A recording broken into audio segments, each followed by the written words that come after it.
Good day, everyone. Welcome to Thoughtful Thursday. I'm life coach JJ Joshua at JJ4FORinsight.com.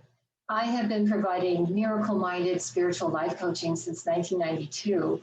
And today I'm exploring the topic of readiness, authentic, deep readiness. And I will offer 4 steps of how you can boost your authentic readiness for any goal in life, any change, any healing, little or big, anything at all. What is readiness? What do I mean? The dictionary says that readiness is being fully prepared for something. So like you've done your research, you've gotten your education, you've consulted experts, you've gotten your supplies, you've made space in your calendar, you've talked to those that may be affected.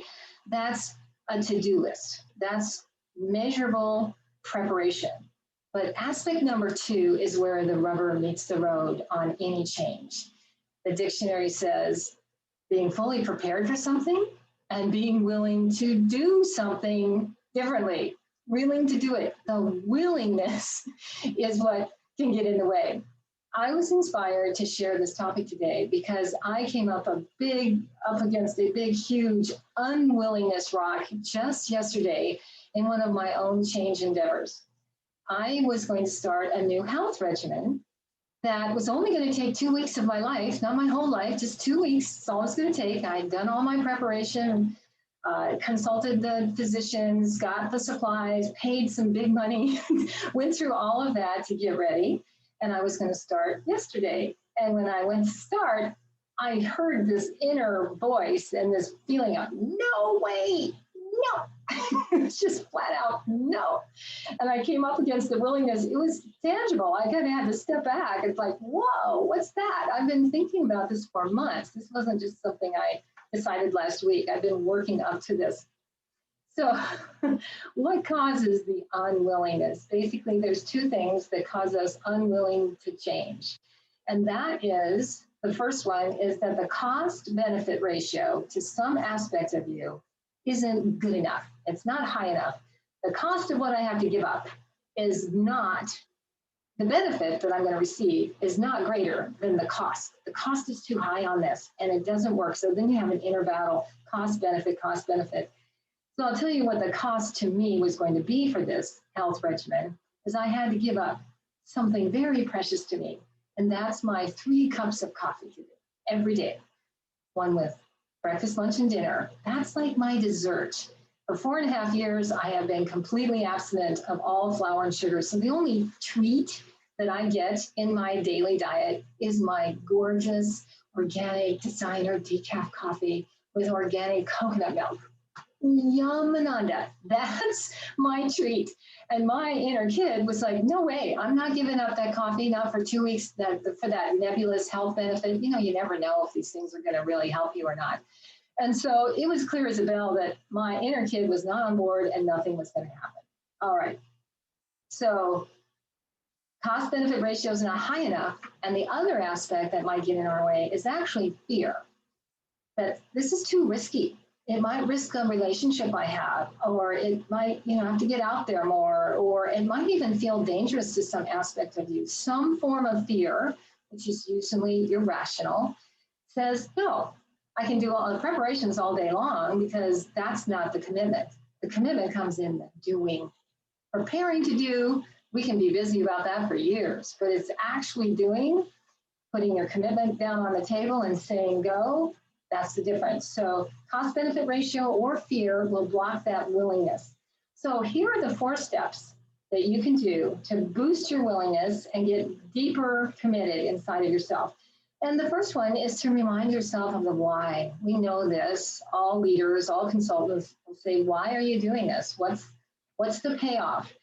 Write them down. Write as many reasons why you're doing this as possible. Just thinking about them doesn't work. You really need to write them down. Get in touch with the whys. Maybe you did that before, but if you're coming up against resistance, unwillingness, big, fat, ugly unwillingness, then you need to get in touch with those whys again. The second tip is to reevaluate the goal or the mission or the project, whatever it is. Maybe you've been off more than you can chew. Maybe the timing is off. Maybe there's actually an important part of the preparation, the measurable things that you forgot to do. Maybe it's just not right. Reevaluate the goal. Number 3 is activate your spiritual self. This is vitally important. You'll always hear me say that in order to manifest any major change, any change at all, you need 4 levels working: physical, emotional, mental, and spiritual. So this activates the spiritual self. We cannot solve a problem from the same mind that created it. That is the foundational philosophy of my coaching practice. This mind over here was created often out of fear or reactivity or even trauma. You want to change your life and invite more love and strength in, you have to work with a different mind. So I'm going to share with you one of my favorite and most intimate prayers that you can do in a prayer form or intentional statement, whatever works for you, which acknowledges that there is a higher power, that you do have a higher self, and I don't care what you name it. God, Big Sweetie, Buddha, light, love, spirit, doesn't matter what you call it, just accessing with your intention and your attention that higher aspect of you. And the prayer is so simple. I call upon my higher self and all my guides to assist me in expanding my willingness to become stronger in the light and love, become stronger in my circumstances, and to expand my willingness to do what it takes to step up and step up again and go the distance. Help me expand my willingness today. And you say that intentional prayer as long as it takes while you're going through your change process. Step number 4 is get your inner kid on board with a formal permission slip. And there's a whole lot more about what a formal permission slip is all about in last week's Thoughtful Thursday. Those of you on YouTube, you can look up that title. It's called, Did You Give Yourself Permission? Did you give yourself permission? And the link is below in the description box. And those of you on my email list, you'll get all this information in your email. Doing a formal permission slip for this change, however tiny it might be, really, this is a 2-week deal that I'm doing in my life, and I still need to go through all the steps. So the formal permission slip, let me repeat the 4 steps. Remind yourself of the why and write them down. Reevaluate the goal. Something's not quite right, perhaps. Activate your spiritual self with that beautiful prayer and intention. And number 4, get your inner kid on board with a formal permission slip. Willingness is one of the most profound aspects of growth and change and healing. And we don't even think about it. It's so fundamental. It's like gravity. We don't really think about it, but we're in the law and the effects of it. Harness the power of willingness. Invite it in.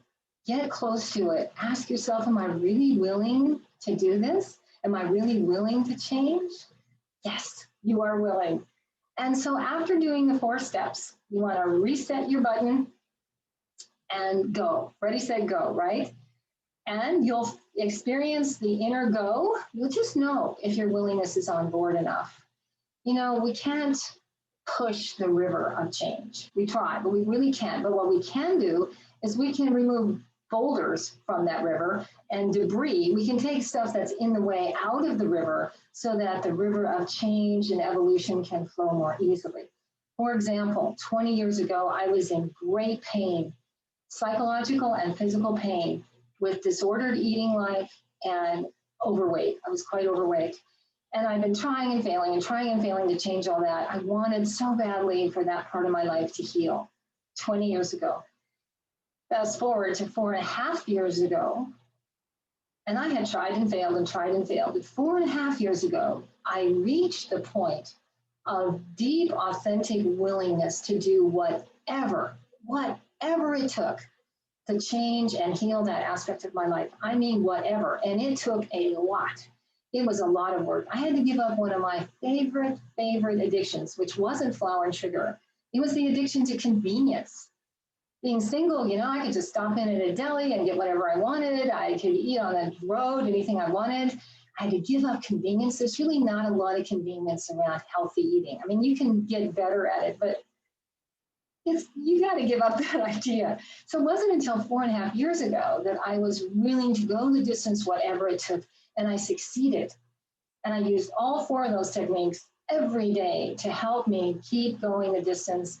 And I will continue this path the rest of my life. That new life was deeply, deeply rooted and is now. A friend of mine once said, I just hate change. Well, it's not change we really hate. Just think of how awful life would be if we couldn't change. It's the discomfort zone that we have to go through that we hate. It's the what we have to give up, even if it's coffee for just 2 darn little weeks. We hate that. We hate the changes that we maybe can't predict are going to happen when we go through this other change. That's what we don't like. And that's what we shy away from. Your limbic brain, your lizard brain is programmed to stay the distance, keep the status quo. So we're really swimming upstream against our biological patterning to make a change. But change really is our friend. So I invite you to make yourself more change friendly and to embrace the power of willingness to change, to heal, to let more life into your life, to have fun with it. Have fun with your changes and your transformations. This will help. Thank you so much for clicking in today. As always, please be kind to your mind. Thank you. Ta-ta for now.